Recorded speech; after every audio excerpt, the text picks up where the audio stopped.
Hi students, आज मैं आप लोगों के साथ सीए फाउंडेशन का जो फर्स्ट पेपर है principle and practice of accounting, इस पेपर में किस तरीके से 95 प्लस मार्क्स का स्कोर किया जाए इसके बारे में डिस्कस करूंगा।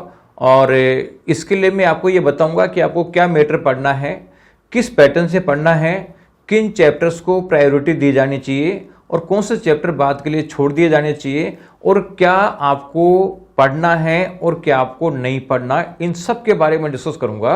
तो आप इस वीडियो को पूरा देखें, अपने दोस्तों को शेयर करें और बीएसआई का यूट्यूब चैनल सब्सक्राइब करके रखें, बेल आइकन दबा के रखें, जिससे कि आपको इंपॉर्टेंट वीडियोज मिलते रहें। तो जैसा कि आपको पता है कि सीए फाउंडेशन का जो ये अकाउंटिंग का पेपर है, इसमें बहुत सारा सिलेबस आप 11th और 12th के साथ में पढ़ के आते हैं।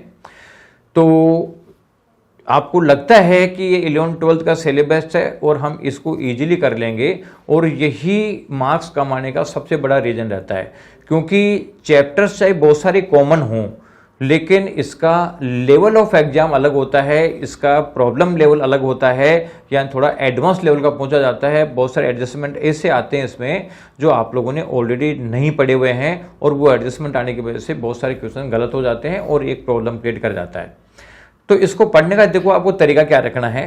सबसे पहला तो देखो, जो मैटर्स काम में लोगे आप, स्टडी मटेरियल काम में लोगे, वो लोगे आईसीआई का स्टडी मटेरियल। आपके पास हो सकता है कि 11th 12th की बुक्स भी हो और बहुत सारे जो राइटर्स की बुक्स भी हो जो आपने 11th 12th में पढ़ी थी, लेकिन उनको 11th 12th के पैटर्न के साथ ही लिखा हुआ है, बोर्ड के पैटर्न के साथ भी लिखा हुआ है। लेकिन आईसीआई में जो क्वेश्चन आएंगे वो थोड़ा सा अलग वैरायटी के आएंगे और उसका थोड़ा एडवांस लेवल के आएंगे। इसके लिए जो मैटर काम में लेना चाहिए आपको, वो लेना चाहिए केवल और केवल आईसीआई का स्टडी मटेरियल। अगर आप आईसीआई का स्टडी मटेरियल पढ़ेंगे तो आपको मार्क्स में कहीं पे भी कोई दिक्कत नहीं आएगी, सारा कंटेंट आप क्लियर करोगे। अब इसके अलावा जो आपके पास मैटर अवेलेबल होता है वो आरटीपी, एमटीपी और सेस्टेड होता है। ये तो आईसीआई का मैटर है। इसके अलावा आपको बहुत सारे राइटर्स की बुक भी मार्केट में मिल जाएगी, लेकिन आप पहली प्रायोरिटी आईसीआई का स्टडी मटेरियल दें। अगर ये ढंग से कर लेते हैं तो उसके बाद सेकंड प्रायोरिटी में आरटीपी, एमटीपी, सेस्टेड, वो भी डिसेंडिंग ऑर्डर में यानी लेटेस्ट आरटीपी, एमटीपी, सेस्टेड पहले पढ़ें, उसके बाद उससे पुराना, उसके बाद उससे पुराना, इस तरीके से लेकर चलें। और फिर भी टाइम बचता है तो भी आपको मार्केट की कोई बुक नहीं पढ़नी, आपको केवल 2 ही मैटर बेस रह के चलना है, केवल आईसीआई का स्टडी मटेरियल, और टाइम बचे तो जो है आरटीपी, एमटीपी, सेस्टेड। और अगर टाइम नहीं बचता है तो ये आरटीपी, एमटीपी, सेस्टेड नहीं भी देखेंगे तो कोई फर्क आप लोगों पे नहीं पड़ने वाला। अब ये सब्जेक्ट को पढ़ने का जो तरीका क्या है कि आप जब पढ़ रहे होंगे, आपने जहाँ भी कोचिंग ली होगी, तो फैकल्टी ने आपके ने कुछ स्टेप्स, कंसेप्ट, एजम्पशन वगैरह लिखाई होगी, उनको आप एक बार रिवाइज करें, और रिवाइज करने के बाद में जो आईसीआई स्टडी मटेरियल के क्वेश्चन सोल्व करें। और आईसीआई स्टडी मटेरियल के क्वेश्चन जब सोल्व करोगे तो पता चलेगा कि यार इसमें बहुत सारे आइटम हैं, लेकिन मेरे को 1-2 आइटमों में डाउट है। तो ऐसे 1-2 आइटमों को आप निशान लगा लें और उसका जो सोल्यूशन पार्ट है उसका निशान लगा लें। तो जब अगली बार आप रिवाइज करेंगे, कम टाइम में रिवाइज करना सीखोगे, तो उस समय आप पूरा क्वेश्चन आप रिवाइज करने के बजाय केवल उन स्पेशल पॉइंट्स को देख लोगे तो भी आपका ये क्वेश्चन फटाफट रिवाइज हो जाएगा। तो पढ़ने का पैटर्न आपको ये लेके चलना है। अब इसके अलावा आप लोगों को ये भी ध्यान रखना है कि जो आपने, बहुत सारे लोग आपको कहेंगे कि साहब 11th 12th में देखो सेम चैप्टर थे, इनको पढ़ लो, ये पढ़ लो, तो वो ऐसा कुछ भी नहीं पढ़ना, आपको केवल जो बेस मैटर है वही पढ़ना है।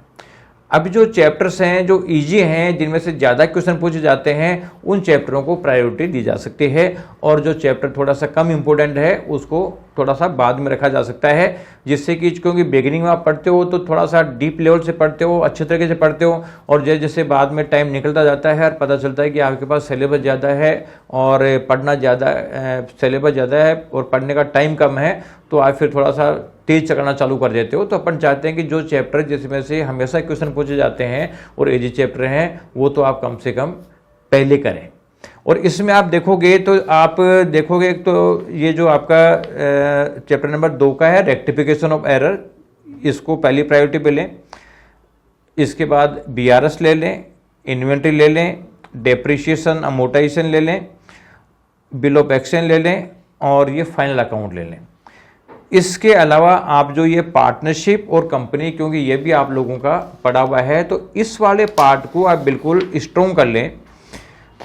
ये वाला पार्ट आपका मान लीजिए स्ट्रॉन्ग हो जाता है तो आप ये मान लीजिए कि लगभग 80 मार्क्स के क्वेश्चन, 80 से 90 मार्क्स के क्वेश्चन पूरा करने की पोजीशन में आ जाओगे इस पोर्शन से। इसके बाद में आप जो रिमेनिंग चैप्टर जो आपको इजी लगता है आप उसको ले सकते हैं।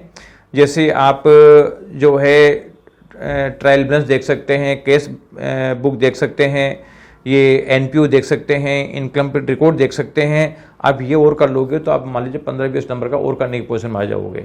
इसके बाद अगर आपके पास टाइम बचता है तो बचे हुए चैप्टर्स को देखें।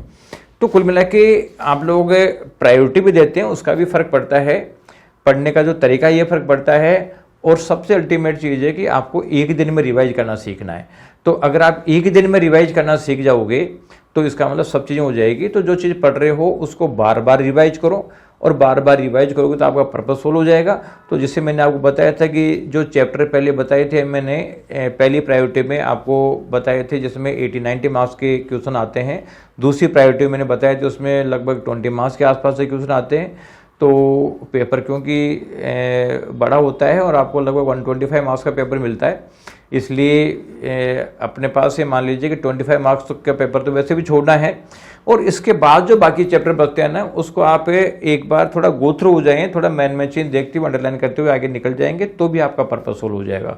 क्योंकि हमारा पर्पस ये होना चाहिए कि जिसमें ज़्यादा चीज़ें आती है वो पहले पढ़ना जरूरी है, जो कम इंपॉर्टेंट होता है वो बाद में पढ़ लोगे तो भी आपका काम हो जाएगा। तो ये प्रायोरिटी लेके चलोगे तो आपका पर्पस सोल्व होगा, कहीं भी कोई दिक्कत नहीं आएगी। आप पॉजिटिव रहें, आप मेहनत करें और बार बार रिवाइज करें। आपको बाहर का मैटर पढ़ने के बजाय बेटर है कि जो पढ़ रहा है उसको 4 बार रिवाइज करो, इस चीज़ का ज़्यादा बेनिफिट होगा। और पॉजिटिव बने रहें एग्जाम तक। ये जो बाकी भीड़ आपको सलाह देती है अननेसेसरी की, इस भीड़ से आप दूर रहेंगे तो आपको उतना ही ज़्यादा फायदा होगा।